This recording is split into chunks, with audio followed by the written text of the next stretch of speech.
right pane chikafu chiri kunzi chakabudiswa chichidyiwa kunzi ndo chakadyiwa parinyatwa vakombanaka aiwa chikafu chachiite guys ngatitarise vaona pane zvimwe zvekunzi ndo chiri healthy because inini why is it ndichi chikafu chachiite ngatiende tinotarisa vanhu ivavo chavanoti kaumba kwatutu ndose mere majikire avanochiita chakadai sochi kana zvichisina kudaro tobva taziva kuti pari kushandisirwa vamwe vanhu kaudzvanyerereka siriko because pane zvimwe zvekuti unozopedzera ungonyebera kuti aiwa ndo chiri healthy toda kuavoida chakachakati kokumba kwako ndo chiri healthy chaunochigara chakadaro because pane zvimwe zvekuti munhu anenge akazadza zitebho mazinyama mazichii achidya but obva aisira vamwe vanhu imimi kuti mudye ende zvinhu zvakadaro zvofanira kugadziriswa because Zimbabwe katiti ndo yacheya wesadhaki aiwa hatingati imimi saka muri kuda kuti kuleader the whole sadhaki kuti izotedzera zvinhu izvozvo vazotanga kupakurira vanhu chikafu chakadaro kumanhingirikini nemunandi imwe inopakurwa kude dzimwe nyika so papazonzi just like ndombi nhingirikini aiwa zvazvina kufadza vanhu vakawanda so ndiri kuona nyaya yekutaura vanhu vakawanda with the likes ana hopo nevamwe vanhu vakasiyana siyana vanotaura kuti guys ndo situation iri kuitika muzvipatara and I know vanhu vakawanda vari busy kungonhingirikina vamwe vari kusapota vamwe vari kuopposa nezviri kuitika vamwe vari kuti we need to hit the streets now while the at least cabs on the menu pakashata mumwe wakutotaura kuti ngatopinda murodi auda kutotanga kutoningirira inyaya it's like mazimbabweans avachada kunyatsoinzwa nyaya iyoyo nekuda kwezvikonzero zvakasiyana siyana zvekuti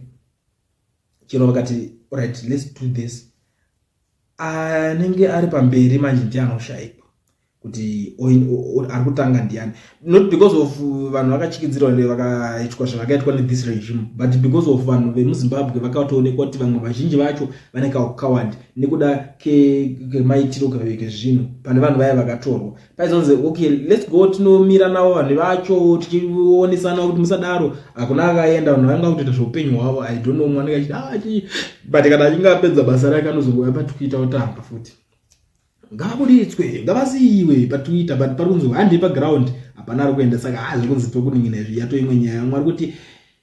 if one wants to know what extent a government respect its women citizens and the social contract the first port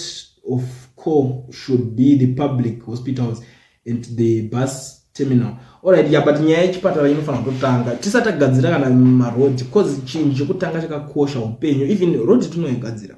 right but kana usina utano futika unogona kutofa futika usati waifambira rodi yacho saka zvikabalanswa rodi yakanaka nditi chipatara chonakawo zvinenge right but problem yemapoliticians ndeyekuti vanoda kuramba vachisiya pane something chekuti vanhu varamba vachitaura so that kuti varambe vari mupower vachishandisa that psychology kuti aiwa vanhu vese next time tinongodzoka tichikambena tichitiya chipatara chachiya takarowa budget imari yanga tiri kudiwa tichingopinda chete ndinayo tongopinda totogadzira vanoda se kana kuti yangu yekune kuti izvo zvakunosvika vanongotanga kubata ngochera mafoundation ngotraid mushonga yekuti ma equipment tanga togadzira mashelf zotinzi tatopa dhuze kuuya tatopa murodi so that munozongonzi vota itipedzise zvotati tichiita like ndo zvinoita mapoliticians zvandakaongorora inini saka ipapo panofanira kuonekwa kuti pagadziriswa ipapapa because pakashata umwe ari kuti aiwa ako picture racho razotorwa nyama yabviswa I don't think kuti panopakurwa nyama guys mimi musataura zvemunoningina hapana nyama apa nyama yeku musaudzwe nyaya yenyama guys nyama ipi yamunombona ichipakurwa ikoko indiye ingabikwa nani nyama imimvumirai umwe ari kuda kuti wish taimbosiyana tega tisata ningina vaenzi mari zauts and give Nkomanero task vamboita politics pane kusizwa kudai so alright ime zviriko mwari kuti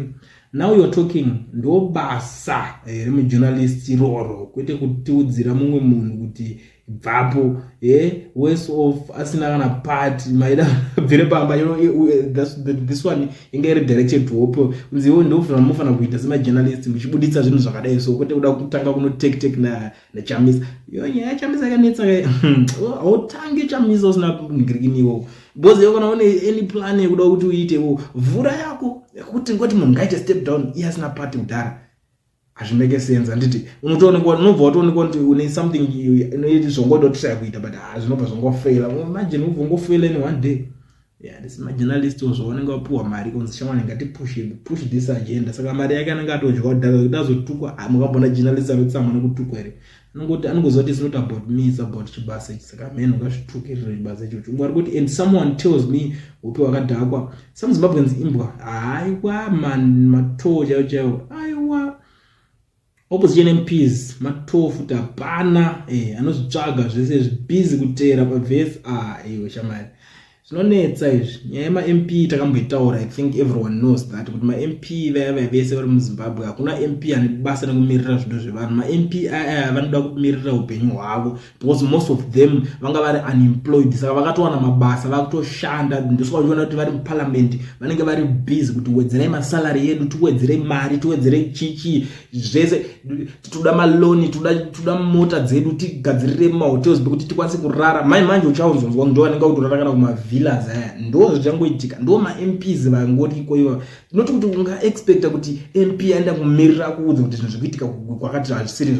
muparliament yekupiyo munonyeba uya kati maclip acho ndiratidze MP achimirira vanhu ma-MP akasiyiwa ma-MP yacho akatobviswa ndo vamatona vaitorekolewa vavai but makaramba makanyarara iko zvine zvamusina kana 1 MP the likes of anafadzai mahere amusichibaya give those talents hatisi kuti zvedino kuti toda kutora side but tikutaura mafacts ari paground vanhu vevavo vaiataka tarisa nguva iye zvinhu zvakataurwa nafadzai mahere izvezvi vanhu vetriple C ndoya vachingoshandisa kuti aiwa ma-MPs tomiramira vanopusha maclips akataurwa nafadzai mahere ivo vese hapana kana hwana akataura zvine sense saka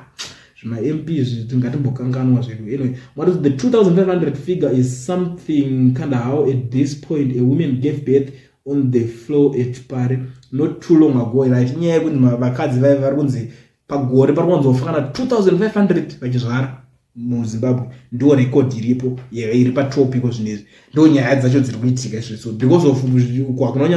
hakunanyazomira mumushe iyo imwe nyaya iri kuitika mwari kuti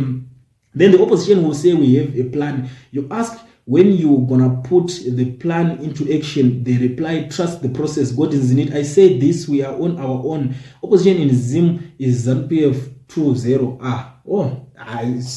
It's something you would even have to understand that. You know, nyaya the opposition as the kusanganiswa among my problems. Opposition most of the times imimi vanhu pachenyu chinotonzi opposition ndimi vanhu imimi munenge mune ma-ideas enyu mutoti this is enough is enough. I still remember there was a guy anonzi Pastor Ivan something that guy angasiriwo kuti ndio opposition anamumirira kuti vatsvangire hwe mundibatsire kana kuti vatsvangire musandibatsire akangomuka achitotaura kuti zvatopana kunyanya batotanga kutojamuka akadaro but vanhu ndo vakatanga kutomusapota kuti zvitomeka sense zvatose zvari kutoita izvozvo vanhu vatanga kuti kusapota ndo zvinoita munhu wese akangoboikana zvitsa zvingori opposition notozotera toona vanhu vakatsamwa because opposition chayo kutsvaga kuwina vanhu kuwina pfungwa dzevanhu saka inofanira kuwina zvinhu zvamuri kutochemerera kudhara but makada kumirira kuti opposition iyo ikuchemerei it doesn't make sense at all. I think ipapa pandenge ndapa clear opposition iyo inofanira kutozotera vanhu because inenge ichitsvaga vanhu tovaitira chito vanhu vari kudei mazuva ano vanhu vari kuda chakati ubva kuti vanhu vese popota nyaya yekunzi zvipatara kwakadai so ndipo munozongona opposition kuti kwakati kunozvipatara chinchi because opposition is all about winning people vari kutsvaga vanhu vanovabatsira kuti vavhotere vazopindawo mupower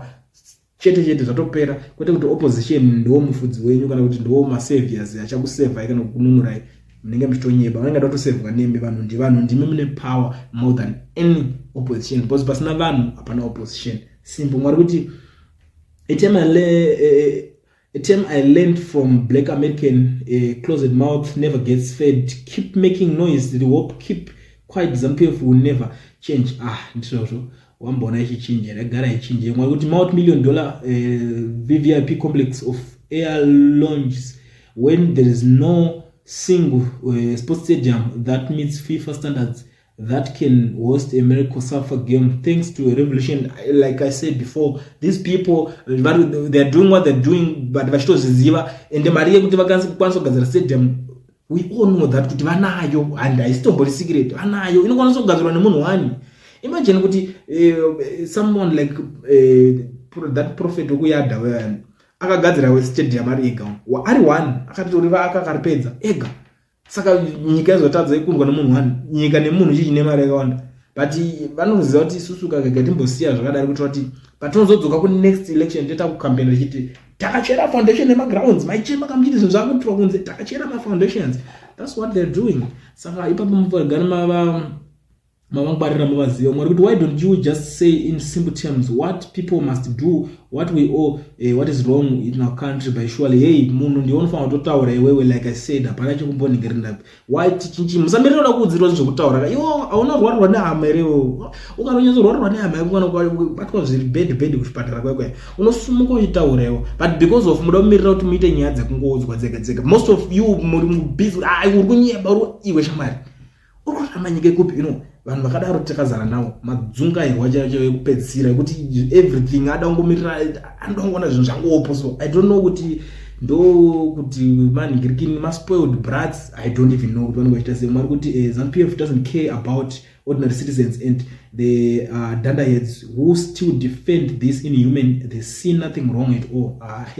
Mwari kuti Zimbabwe will never be a better country under ZANU-PF, especially under the satanic Mwari kuti that dictator is an absolute disgrace. When he dies, Zimbabwe must pee on his grave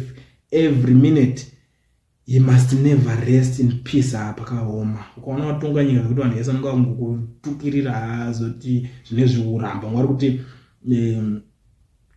then someone with 5 O levels including maths and English says that hope is ZANU-PF project.